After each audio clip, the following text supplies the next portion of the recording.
दोस्तों, मुझे पता है आप सब लॉकडाउन में बोर हो रहे हैं, तो मैं आपकी बोरियत दूर करने के लिए लाया हूँ hello app, India's leading social media platform. Hello app पे आपको मिलेंगे trending news, funny, educational, cooking, dance और भी बहुत सारे वीडियोस। इसके अलावा latest updates of your favourite celebrities. तो देर किस बात की है, अभी डाउनलोड करो हेलो ऐप और करें अपनी बोरियत का खात्मा। लॉकडाउन ने सिखाया सबक। रीनू थी एक नंबर की आलसी, लेकिन शादी के बाद घर के सारे काम की जिम्मेदारी उस पर आ गई।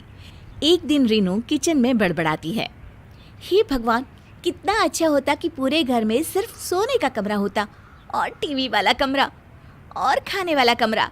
ये किचन की रचना क्यों कर दी भगवान? अरे आलसी औरत, जल्दी से नाश्ता और खाना तैयार कर दो। बच्चों को और मुझे काम पर और स्कूल निकलना है। सुना है विदेश में डब्बे में बंद खाना आता है, बस खोलो और खा जाओ। कितनी अच्छी जिंदगी है ना वहाँ की, काश मैं विदेश में पैदा होती। वैसे इससे भी अच्छी जिंदगी होती है किसी की, जिसमें डिब्बा भी नहीं खोलना पड़ता। अच्छा, किसकी किसकी जल्दी बताओ ना, मैं तो फिर वहीं चली जाऊंगी। सतीश बाहर की ओर इशारा करके कहता है, जहाँ भैंस घास खा रही थी वो देखो, उसे कोई मेहनत नहीं करनी पड़ती, खुद का भी पेट भर रहा है और बच्चों का भी। अच्छा ही होता कि मैं गाय होती। रीनू की आलसपना दिन पर दिन बढ़ता ही जा रहा था कि एक दिन रीनू की सहेली उससे मिलने आती है। ढेर सारे जेवर और सुंदर साड़ी पर्स से लदी हुई होती है स्नेहा। अरे स्नेहा, तू तो बड़ी मेंटेन लग रही है। हाँ, लेकिन तू क्यों उजड़े चमन की तरह फैल रही है? यार, घर का सारा काम मुझे करना पड़ता है। रीनू, हम दोनों तो बचपन की सहेलियां हैं, मैं तुझे अच्छी तरह से जानती हूँ। तू तो एक नंबर की कामचोर औरत है। मतलब कि कम काम करती थी तू तो। यार देख, मेरा तो हाल सभी को पता है। मुझे तो एक गिलास पानी भी खुद लेकर पीना अच्छा नहीं लगता। अच्छा होता अगर मेरी शादी ही नहीं हुई होती। अरे मेरे पास एक आइडिया है, तू घर के सारे काम के लिए काम वाली लगवा ले। खाना बनाना, बर्तन धोना और सारे काम वही करेगी और तू करेगी आराम। हाँ यार, बात तो सही है। अब स्नेहा के आइडिया से रीनू ने घर में काम वाली लगवा ली। एक दिन, मैडम पगार दो। पगार? अरे 1 महीने बाद आना। हो गया ना मैडम 1 महीना, अब क्या अगले साल आऊं क्या? क्या 1 महीना भी हो गया?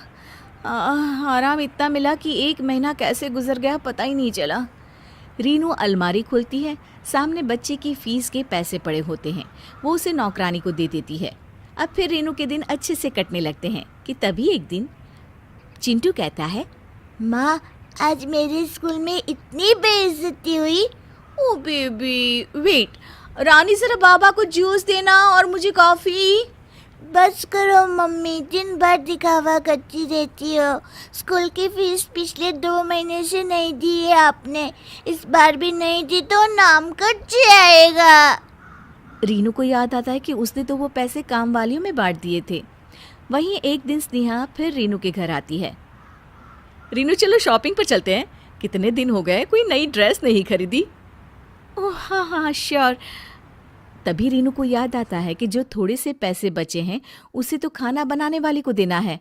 रीनू के पास अब ज़रूरी काम के लिए भी पैसे नहीं बचते हैं कि तभी अचानक विश्व में महामारी फैल जाने के कारण लॉकडाउन हो जाता है। अरे रीनू, मैं अब ऑफिस का काम घर से ही करूँगा, क्योंकि महामारी के कारण पूरा देश लॉकडाउन में है। अब ना हम बाहर जाएंगे, ना ही हमारे घर में कोई दूसरा बाहर से आएगा, और हाँ, काम वाली भी नहीं। बस अब क्या था, 3 महीने के लॉकडाउन में ना कोई काम वाली घर आती है और ना ही रीनू किसी शॉपिंग के लिए जा पाती है। सामान भी उतना आता जितनी ज़रूरत होती। 3 महीने बाद जब लॉकडाउन खुलता है, स्नेहा सीधे रीनू के घर पहुंचती है। अरे रीनू, मैं शॉपिंग में जा रही थी, 3 महीने से एक रुमाल नहीं खरीदा। देख, तू भी चलना है तो चल मेरे साथ। रीनू जल्दी से अपनी अलमारी खोलती है और देखती है कि ढेर सारे पैसे जमा हैं। वो मन में सोचती है कि अरे वाह, थोड़ा से काम खुद करके मैं कितने पैसे बचा सकती हूँ। वो स्नेहा के पास जाती है और कहती है, हाँ हाँ स्नेहा चल, मैं तो आज सोने की झुमके लूँगी। अरे लोगों को लॉकडाउन में पैसों की किल्लत हो गई और एक तू है जो सोने के झुमके लेने की बात कर रही है। ऐसा क्या खजाना लग गया है तेरे हाथ? अरे बहन, मेरे हाथ मेहनत का खजाना लग गया है। मेहनत का खजाना? ये क्या होता है? तू नहीं समझेगी, चल शॉपिंग पर। और दोनों निकल जाती हैं शॉपिंग के लिए।